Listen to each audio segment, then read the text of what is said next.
We've made the most significant discovery in Ireland in the last decade. Ireland is famous for its world-class zinc deposits. Not only do we have high-grade zinc and lead, but also we're punching way above our weight in terms of silver. And we just found the copper roots of the system with some initial two holes. So there's an exciting emerging copper-silver story as well.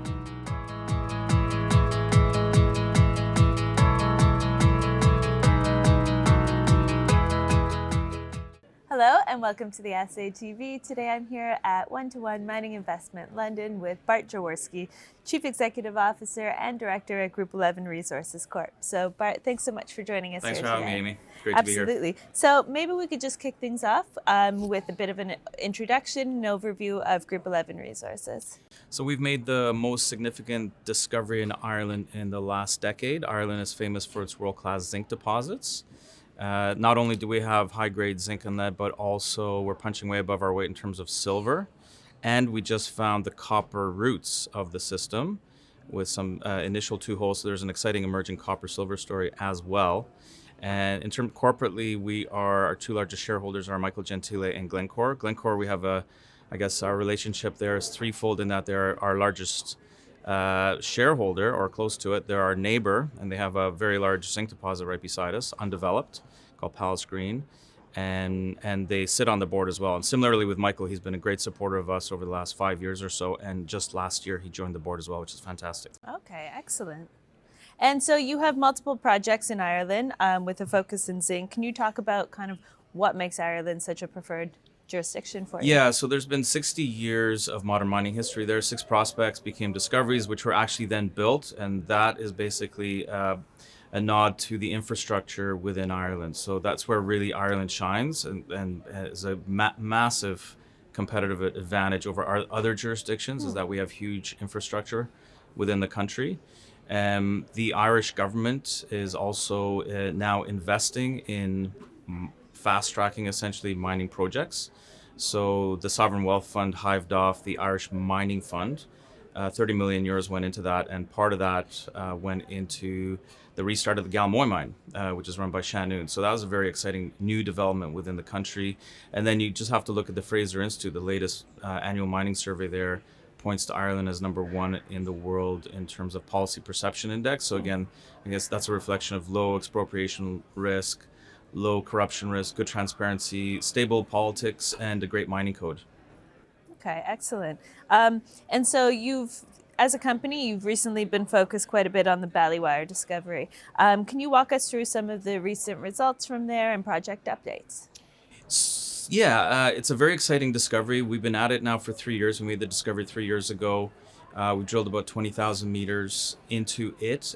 Basically, we have high-grade zinc, lead, silver pierce points, drilled pierce points over 2.6 kilometers, and that's along a 6-kilometer long trend. That 6-kilometer trend is defined by 4 gravity high anomalies, and only one of those gravity high anomalies has been drilled to date. So we have basically potential to quadruple what we've found to date.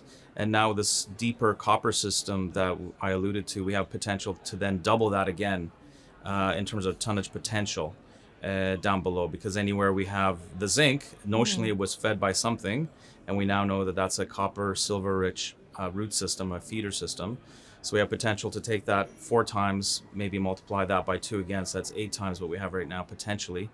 And then thirdly, another interesting point is that of the last recent hole, we discovered a brand new feeder system that's not connected to the current mineralization.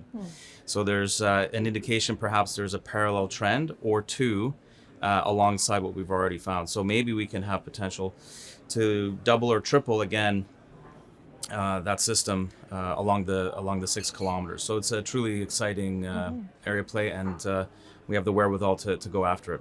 Okay, excellent. And so, how you mentioned that, you've kind of expanded, you've got kind of link and copper and silver appearing in these results. So, how is this impacting your development strategy moving forward? We are very focused on exploration drilling probably over the next 2 to 3 years, certainly over the next 18 months.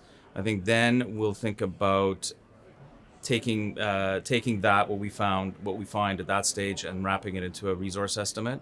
As part of that will be met work, and then on the back of all that, ideally a PEA, PFS, BFS, whatever makes sense at the time. But right now, it's all about the drill bit. Okay, excellent. And so over the summer, you announced a round of funding. So, can you talk about some of, what came out of that and how that kind of impacts your ability to execute your project? Yeah. So we had bought deal. Thank you, and thanks to Cormark and Beacon, who led a $5.75 million Canadian bought deal this summer. We closed that July 31st, and that really gives us the wherewithal to drill over 25,000 meters of drilling.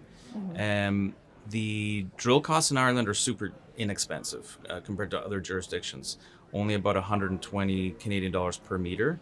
And that's a reflection of the fact that we don't need helicopters, we don't need to have any road building, we don't have a camp. Everyone just drives home every day. It's a small country. And it just so happens that the lab, the ALS lab, is only about within a half an hour drive, maybe 40-minute drive of where we're drilling. So we don't have to ship everything by air and freight, etc. So that gives us a strategic advantage in terms of capital efficiency of what we do with that money. And we're basically sitting at $8.4 million on the back of that bought deal. So that gives us that 25,000 meters. So it's, as I said, we have the wherewithal to really go after all these targets now. Okay, excellent. And so,